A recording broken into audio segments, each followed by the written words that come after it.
Assalamualaikum warahmatullahi wabarakatuh. Perkenalkan, nama saya Muhammad Yusuf Islam, NRP 15/2023-156 dari kelas PB, mata kuliah Deep Learning. Pada kesempatan kali ini, saya akan menjelaskan tentang bagaimana cara pembentukan model ANN beserta arsitekturnya dan bagaimana perubahan bobot itu membentuk model yang sesuai dengan data input dan target yang diberikan. Nah, sebelum itu kita harus tahu dulu apa itu ANN. ANN ini adalah singkatan dari Artificial Neural Network, yang itu merupakan sebuah model komputasi yang didesain dan dibentuk itu berdasarkan neuron pada otak manusia. Nah, dalam ini terdapat 3 layer. Pertama ada input layer, ada hidden layer, dan output layer. Nah, di input layer ini adalah layer tempat data-data itu masuk. Jadi data-data itu masuk dulu ke input layer, lalu selanjutnya ke hidden layer. Data-data yang masuk tadi di input layer itu bakal diproses, dihitung, dikomputasi itu di hidden layer. Lalu ada output layer, yaitu tempat model yang udah jadi, data-data yang sudah diproses tadi, komputasi tadi. Nah, model yang udah jadinya hasilnya itu ada di output layer. Nah, dan setiap neuron di dalam layer ini dihubungkan melalui bobot atau weight. Nah, weight ini fungsi untuk menentukan menentukan hubungan sebuah input itu dengan outputnya, menentukan seberapa kuat hubungan input dan outputnya. Jadi karena bobot ini menentukan hubungan input dan hubungan seberapa besar hubungan input dan outputnya, jadi semakin besar bobotnya itu semakin kuatlah dampaknya terhadap outputnya, dampak input terhadap outputnya, dan sebaliknya juga. Jadi semakin kecil bobotnya itu, maka dampaknya itu juga semakin kecil, dampak input terhadap outputnya. Nah, dan juga dalam way ini ada juga bias. Bias itu kayak nilai tambahan itu untuk membantu untuk membuat nilai itu jadi lebih stabil lah, menemukan bobot yang cocok gitu.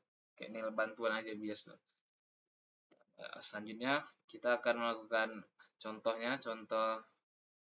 perubahan bobot, akan saya jelaskan habis ini. Sebagai contoh, kita punya ini data input dan targetnya. Inputnya itu ada X1, X2, inputnya yang Y ini targetnya.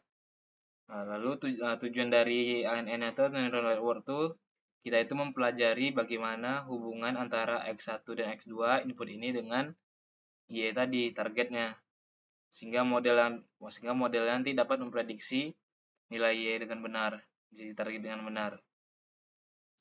Nah, pada awal training tuh bobotnya itu biasa acaknya, biasa gini bobotnya W1 0,5, W2 0,5, ini misalnya ya, biasa 1.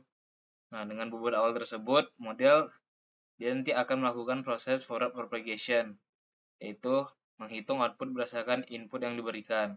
Nah, hasil prediksi tersebut kemudian dibandingkan dengan nilai targetnya, sesuai atau enggak untuk menghitung error menggunakan loss function-nya. Nah, jika nilai error masih besar, maka akan dilakukan proses back propagation. Nah, pada proses back propagation ini, sistem nanti akan menghitung gradien error terhadap setiap bobot dalam jaringan untuk mengetahui bagaimana bobotnya diperbarui. Nah, setelah itu untuk memperbaruinya kita bisa pakai optimizer, itu ada Adam gitu. Itu akan memperbarui nilai bobot agar supaya error makin kecil terhadap targetnya. Nah, proses perubahan bobot ini akan dilakukan terus diulang pada setiap iterasi atau epochnya selama proses trainingnya. Nah, sering bertambahnya proses training, nilai bobot itu bakal terus berubah dan semakin optimal lah. Bisa nanti jadi berubah bobotnya, bisa mendekati 2, atau W2 bisa mendekati -3, biasa bisa 5, mendekati 5. Nah, ketika bobotnya itu udah mendekati nilai tersebut, maka neural network berhasil menemukan model yang paling sesuai dengan data input yang telah diberikan. Nah, jadi modelnya dapat menghasilkan prediksi yang lebih akurat. Nah, jadi untuk kesimpulannya itu, ANN ini bekerja dengan memproses data itu melalui beberapa layer neuron. Dan dalam trainingnya, nilai bobot dan bias akan terus diperbarui menggunakan proses backpropagation hingga modelnya itu akan menemukan bobot terbaik yang mampu errornya jadi minim terhadap targetnya, target. Mungkin ini saja untuk penjelasannya.